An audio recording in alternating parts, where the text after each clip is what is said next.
जय श्री कृष्णा, राधे राधे, जय श्री राम। और आप सब कैसे हैं? स्वागत है आपका एक बार फिर से मेरे channel motivation by Gunjan Sharma में। और आज मैं आपके सामने बहुत खूबसूरत प्रसंग लेकर आई हूँ, जो कि राम और मंदोदरी के बीच में हुआ है।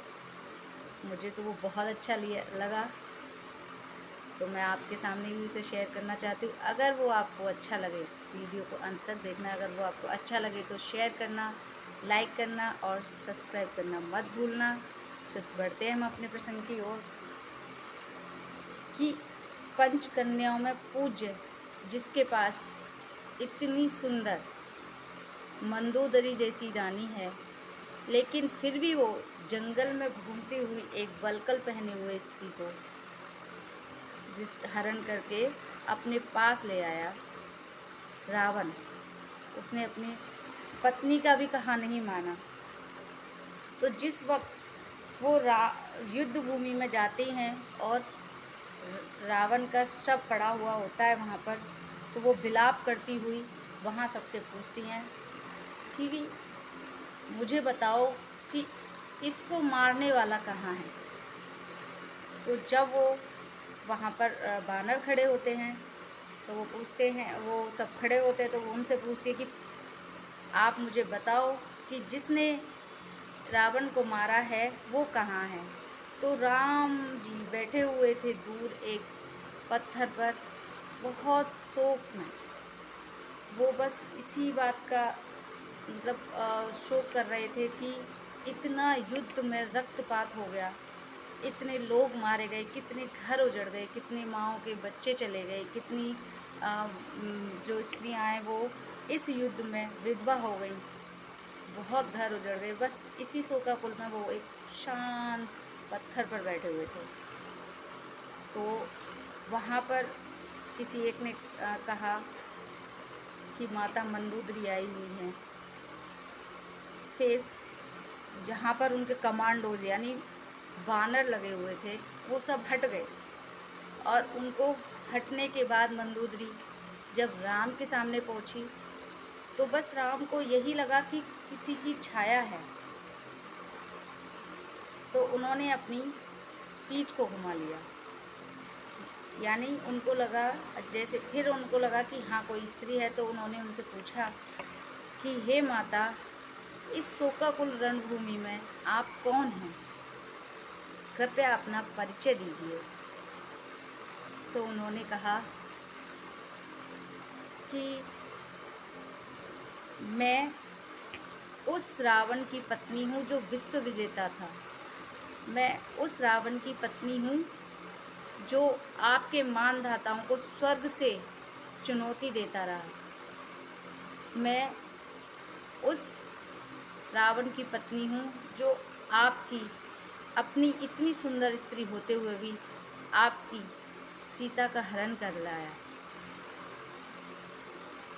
अब मुझे पता चला राम कि आप में और मेरे पति रावण में क्या खास था, क्या अंतर है। तो उन्होंने हाथ जोड़ते हुए बोला कि हे माता, क्या आपको पता चला कि क्या है ऐसा, क्या खास है हम मुझ में ऐसा।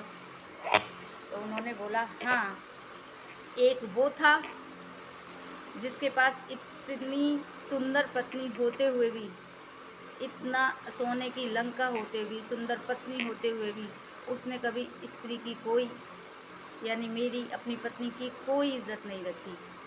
और एक आप हो जो मेरी छाया पड़ते भी अपनी पीठ घुमा लेते हो।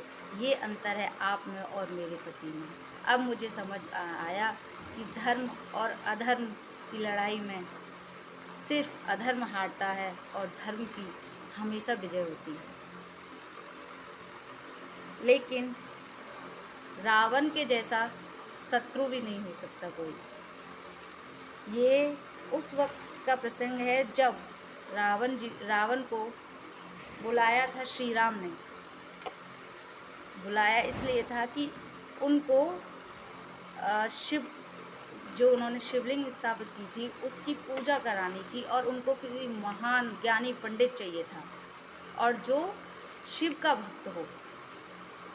तो जामवंत जी ने उन्हें, क्योंकि वो बहुत बुद्धिमान थे, उन्होंने बोला कि महाराज ऐसा तो यहाँ पर सिर्फ एक ही है और उसका नाम है रावण, लेकिन वो आपके लिए पूजा करने नहीं आएगा। तो बोला कोई बात नहीं, आप, राम ने कहा कि आप जाइए, आप उनसे पूछ कर तो आइए, आप हमारा जो भी प्रस्ताव है उनके पास लेकर जाइए।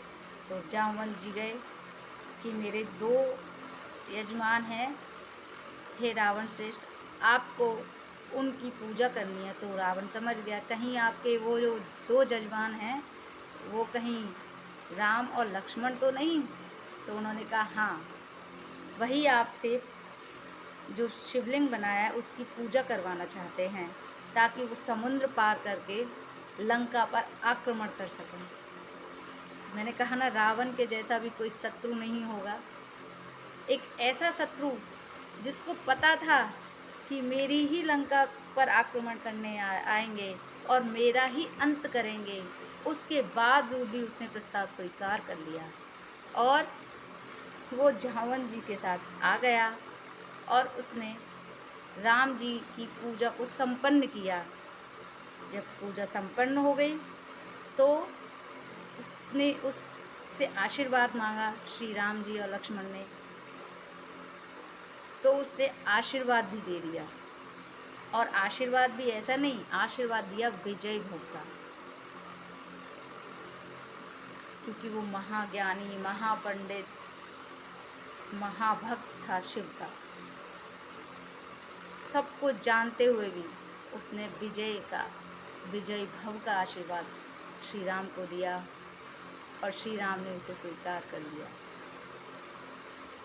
तो दोस्तों, रावण जैसा वाकई में कोई नहीं है, महान पंडित, महान ज्ञानी।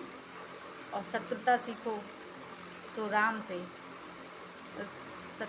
रावण से सीखो कि देखो सब कुछ जानते हुए भी उसने प्रभु श्री राम के लिए अपनी पूजा की और अपने ही काल को आमंत्रित कर दिया। एक घड़ी भी उसने नहीं सोचा कि मेरे साथ क्या होगा। तो आज का प्रसंग मैं यहीं ख़त्म करती हूँ। अगर आपको अच्छा लगा है तो प्लीज़ लाइक करिए और अपने कमेंट बताइए कि कैसा लगा आपको। और किसी पर आप कुछ और सुनना चाहते हैं तो मैं प्लीज़ अगली वीडियो में आपके लिए लाऊंगी। जय श्री राम, राधे राधे।